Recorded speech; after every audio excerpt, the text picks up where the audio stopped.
The storm had emptied the highway when Jack Turner slammed on the brakes, because there, in the flashing headlights, was a teenage girl crying beside a smoking sports car. She wasn't hurt, just broken in a way he recognized. He had a sleeping daughter in the back seat, grease on his hands, and barely enough gas to get home. But he stepped out anyway. What happens next will make you question how far one act of kindness can go. If you believe even a stranger's choice can change everything, stay with us, and maybe hit that heart or share this moment of humanity forward.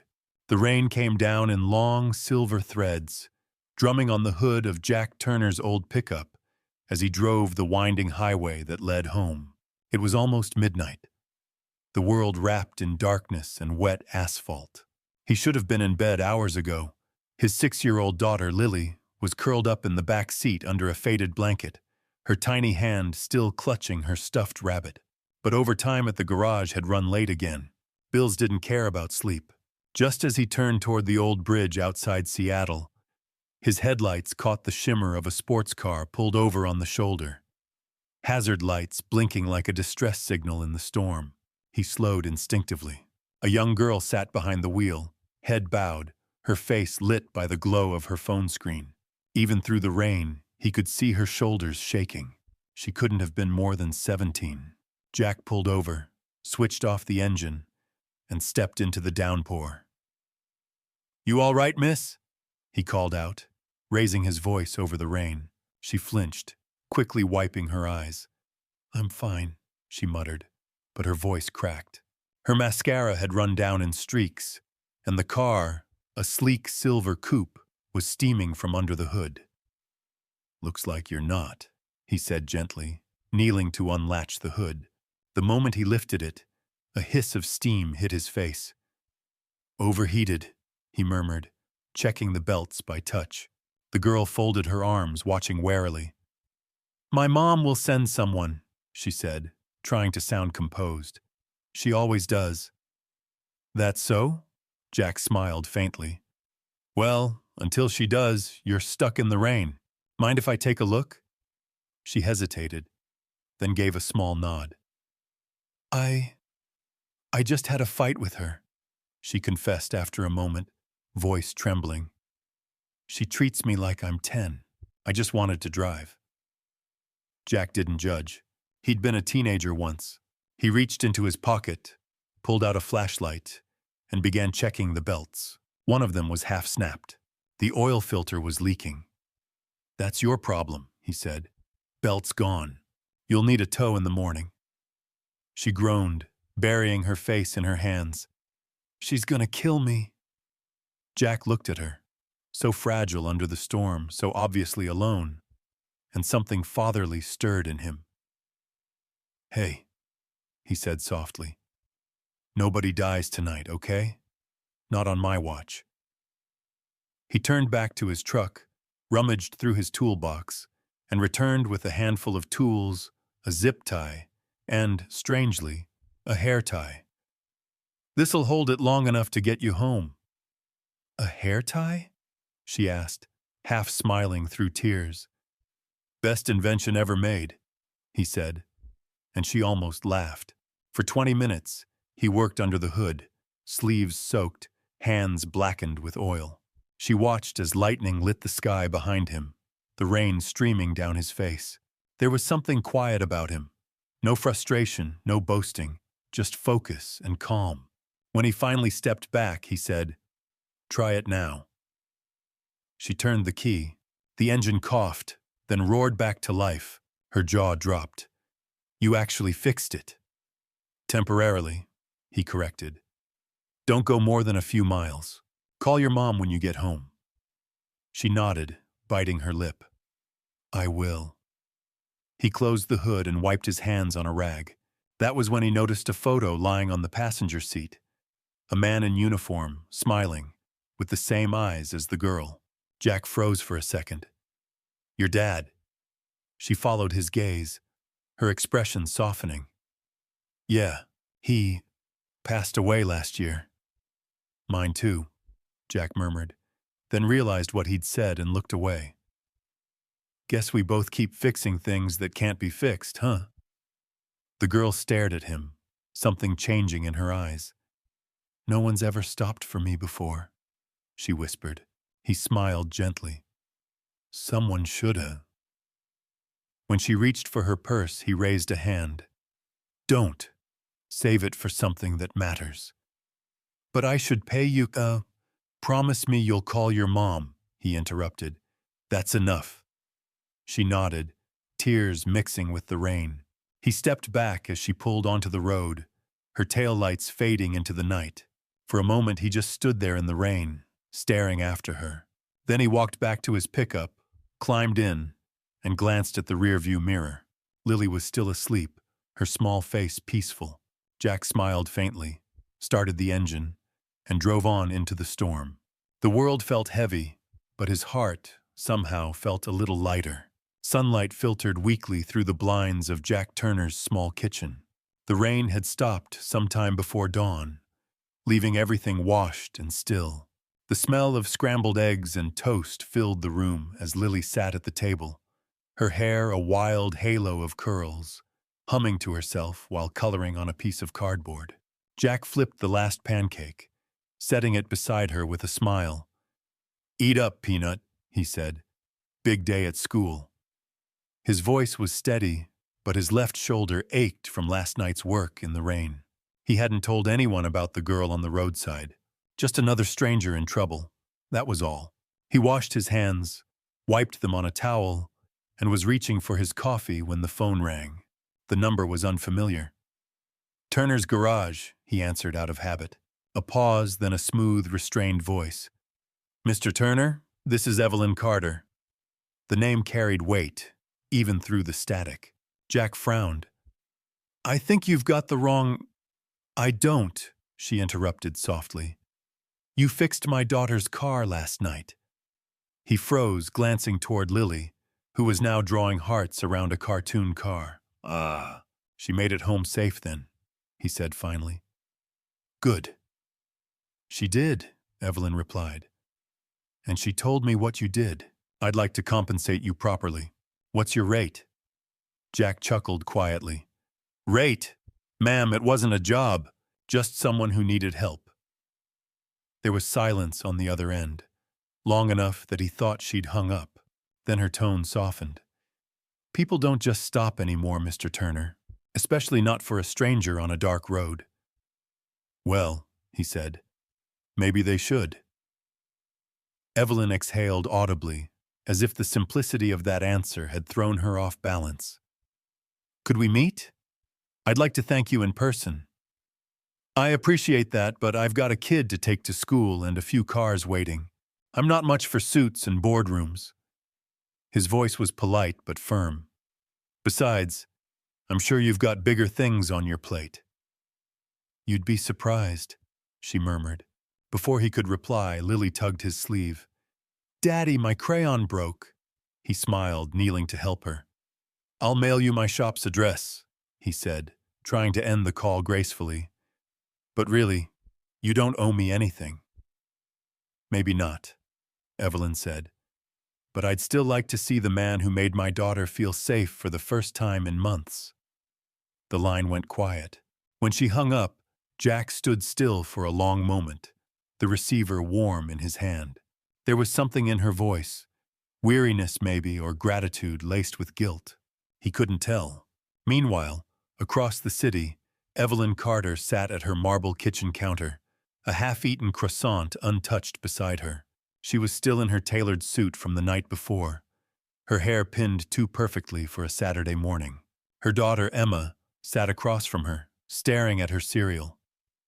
Mom, the girl said softly, he didn't even want money. Evelyn looked up. What kind of mechanic doesn't take payment? A kind one, Emma said, a faint smile curving her lips. Evelyn blinked. Kind. It wasn't a word she heard often. Not at Carter Motors, not at her board meetings, not even from her daughter lately. Something about it unsettled her. After Emma left for school, Evelyn opened her daughter's dashcam footage. The rain blurred everything. But there he was, a man kneeling in the downpour, sleeves rolled up, flashlight clamped between his teeth, fixing a stranger's car with the kind of patience no one in her world seemed to have anymore. She paused the video, staring at his face.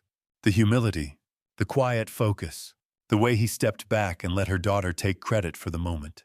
For the first time in years, Evelyn felt something shift inside her. A reminder of what she used to believe before the money, before the mergers. She opened her calendar and canceled her morning meetings. "Have my car brought around," she told her assistant.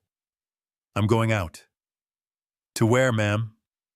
"Somewhere I should have been a long time ago." Back in his small garage, Jack worked through the morning, unaware that the most powerful woman in the city was already on her way to his door. The garage smelled of motor oil and rain-damp wood when Evelyn Carter stepped out of her black sedan. The sign above the door, Turner's Garage, was faded, hand-painted, a small miracle of survival amid the glass towers of the city's edge.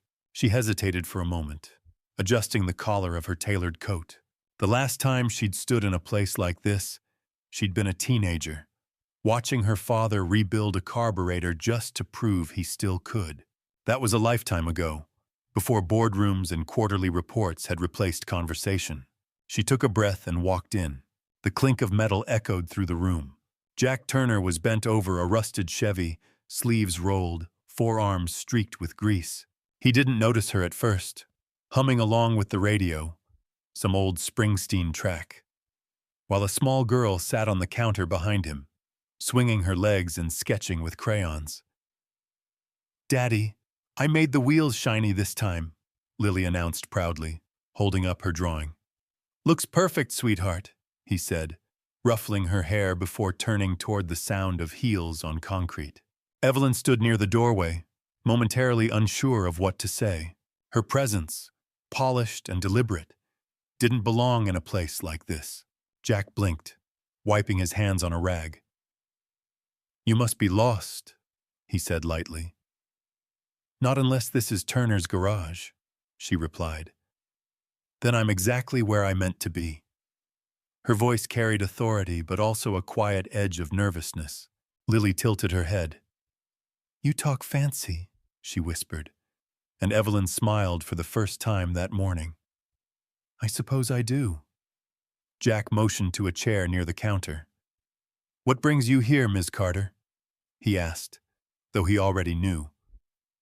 "I wanted to thank you," she said simply, "for helping my daughter." "Already did," he said, on the phone. "Not like this," she countered. "You could have left her there. Instead, you stood in the rain." Jack shrugged. "Rain's just water. Kids need someone to stop once in a while." Something about his words disarmed her. She'd come prepared to offer him a reward, perhaps even a job at one of her service centers. But here, in this humble space filled with the hum of honest work, money suddenly felt irrelevant. She watched as Lily went back to coloring, tongue peeking out in concentration. "She's your daughter?" Evelyn asked softly. "Yeah," Jack said. "Lily, 6 going on 30. "She's beautiful." "Gets that from her mom," he murmured, eyes flickering for a second before returning to the engine. Evelyn sensed the shadow that crossed his face. "You're a widower," she said, not as a question, but a quiet realization. He nodded once. "Car accident, 4 years ago." Silence settled between them. For someone like Evelyn, who built walls for a living, it felt strange to stand inside someone else's unspoken grief. She looked around at the photographs pinned to the wall. Lily on a swing, Jack holding a wrench bigger than her arm, the two of them laughing in front of a half-repaired truck. "You built this place yourself?" she asked. "Every inch," he said. "Not much, but it's ours." Lily climbed down from the counter and approached Evelyn, holding out her drawing. "This is your car," she said proudly. "See? My daddy fixed it." Evelyn knelt, caught off guard by the small act of kindness. "It's beautiful," she whispered. "You even drew the rain." Rain makes things shiny, Lily explained matter-of-factly. Evelyn smiled, and to her own surprise, her eyes stung. She hadn't cried in years, not even when her husband left. Jack noticed, saying quietly, "Sometimes cars break because someone tightened the bolts too much. People too." She looked up at him, startled by the simple truth of it. In her world, everything had to be perfect, controlled, immovable. But maybe that was what had broken things between her and Emma. She straightened, taking a slow breath. "I came here to pay you," she said finally, "but I don't think money is what this is about." "Never was," Jack said. "You want to thank me? Just spend some time with your kid. She's a good one." The words hit deeper than he could have known. Evelyn reached into her purse and pulled out a sleek business card. On the back, she'd scribbled a line in neat handwriting. "If you ever need anything, or if your kindness ever needs a place to grow, call me." She placed it on his workbench, next to a jar of bolts. "Thank you, Mr. Turner," she said. He nodded, returning to his work as she left, though his eyes followed her reflection in the glass. Outside, the rain had started again, soft, forgiving. Evelyn paused at the car door, glancing back through the window. Inside, the mechanic and his daughter bent over a lunchbox, steam from their soup curling into the air. For the first time in years, Evelyn Carter didn't feel like a CEO. She just felt human. A week passed, and life at Turner's garage slipped back into its rhythm, at least on the surface. Jack had patched 2 engines, replaced a transmission, and even fixed a farmer's old tractor. But every so often, when he wiped his hands on a rag and caught sight of the business card Evelyn Carter had left behind, he'd pause. He never called. He told himself it was because he didn't belong in her world. But deep down, he wasn't sure he could face someone who made him feel things he'd buried years ago. It was Friday evening, and the rain had returned. The kind of relentless Pacific drizzle that blurred the lines between sky and ground. Lily was chasing a paper boat through puddles near the garage while Jack locked up for the night. "Stay close, Peanut," he called. "Road's slippery." "I will," she chirped, laughter echoing across the wet asphalt. He smiled, just for a second, before hearing the sound that made his blood freeze, the screech of tires. A delivery truck barreled down the street, its brakes hissing but not catching. Jack's heart stopped. "Lily!" He ran before thought could form, before fear could paralyze. He dove, wrapping his arms around her, spinning his body to shield her from the impact. The truck clipped his shoulder hard enough to throw him onto the pavement. Pain seared through him like fire. The world tilted. He could hear Lily crying, unhurt but terrified. Then everything went dark. When he opened his eyes, white light burned overhead. The smell of antiseptic filled the room. His arm was strapped in a sling, his side bandaged. He tried to sit up but couldn't. The nurse pressed a hand to his chest. "Easy, Mr. Turner. You're lucky to be alive." "My daughter, Lily?" "She's fine," the nurse said with a reassuring smile. "A few scrapes, that's all." He sank back, relief washing through him. But then came the weight of reality. Hospital bills, time off work, a shoulder that might not heal right. The doctor's words blurred into numbers he couldn't afford. He nodded anyway, pretending he could handle it. That night, he lay awake staring at the ceiling, Lily asleep in the chair beside his bed. The rain tapped softly against the window. For the first time in years, he felt powerless to fix what was broken. The next morning, as the hospital hallways buzzed with visitors, a familiar voice called softly from the doorway. "Jack?" He turned. Evelyn stood there, dressed simply in jeans and a cream sweater, her hair pulled back, eyes rimmed with exhaustion. Behind her, Emma clutched a small bouquet of daisies. "How did you—" "We saw it on the local news," Evelyn said, stepping closer. "A mechanic pulled his daughter from an accident. I didn't realize until I saw your face." Jack tried to sit up, wincing. "You didn't have to come." "Yes, I did," she said quietly. "You saved my child." Now let me help yours. Her gaze drifted to Lily, asleep and clutching her stuffed rabbit. She reminds me of Emma at that age. I lost that version of her when I stopped listening. I don't need charity, Jack said, though his voice lacked conviction. This isn't charity, Evelyn replied. It's gratitude. She looked around the sterile room, then back at him. Why didn't you call me? Because I'm used to fixing things myself, he said, half smiling despite the pain. Evelyn stepped closer, her voice barely above a whisper. Then maybe it's time someone fixed you. He looked at her, startled. The sincerity in her eyes was disarming. No boardroom confidence, no mask.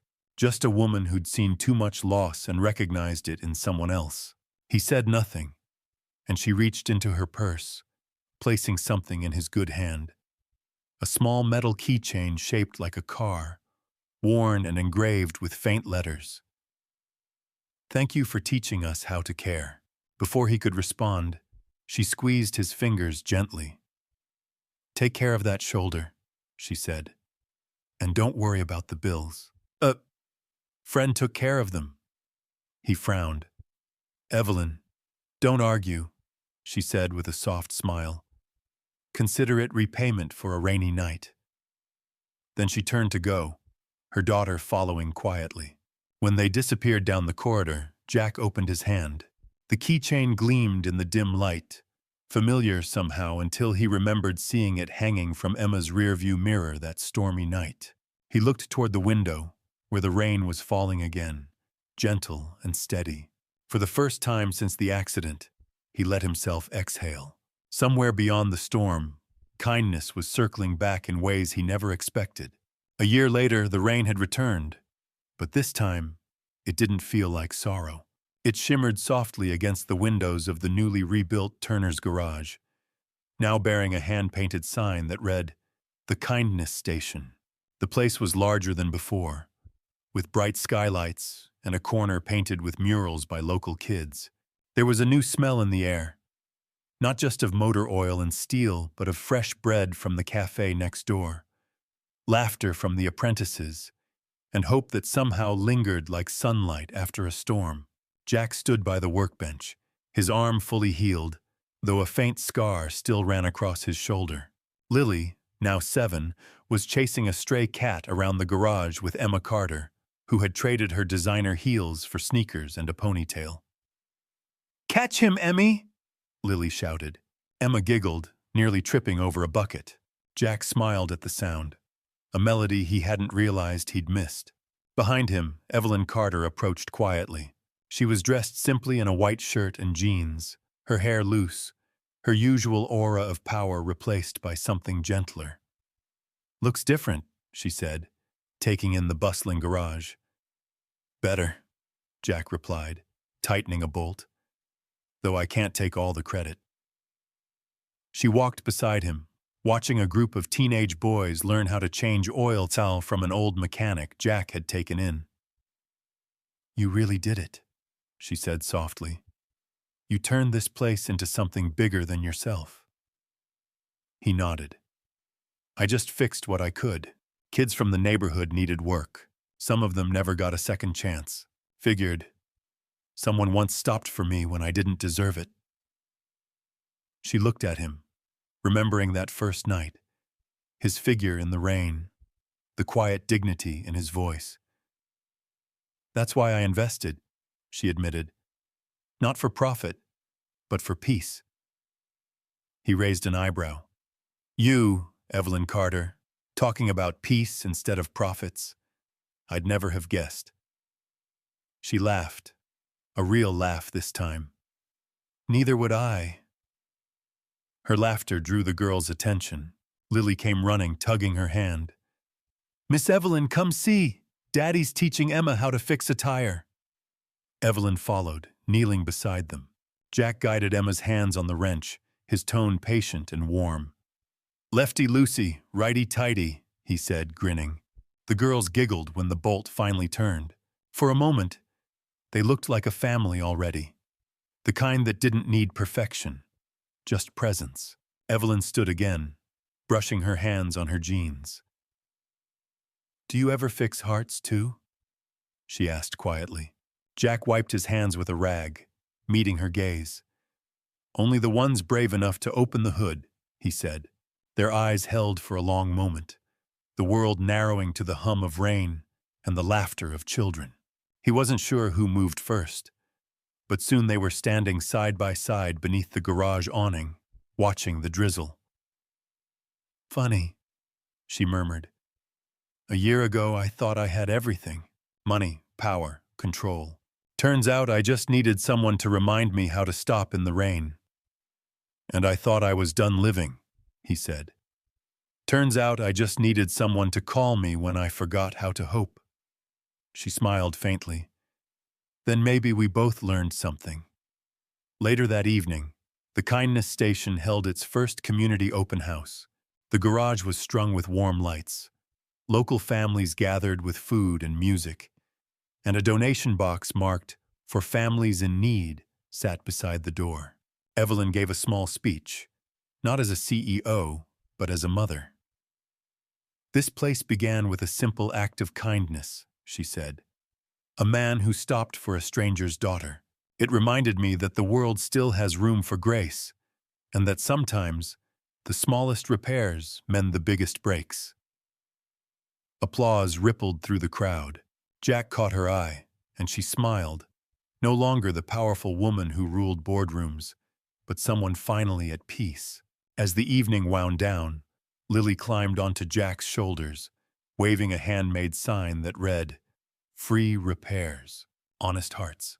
The words glowed in the golden light, the same way his heart did when Evelyn slipped her hand into his. They stood together, watching the rain dance on the pavement outside, neither needing to say anything more. Some stories didn't end with promises. They ended with people choosing to stay. Sometimes the smallest act, a stranger stopping in the rain, can change more than an engine. It can heal a heart, rebuild a family, and remind us that kindness is never wasted. Jack didn't just fix a car that night. He fixed what wealth and power had forgotten: humanity. If this story touched something in you, share it with someone who still believes in second chances. And remember, you never know whose life you might rewrite just by stopping to care.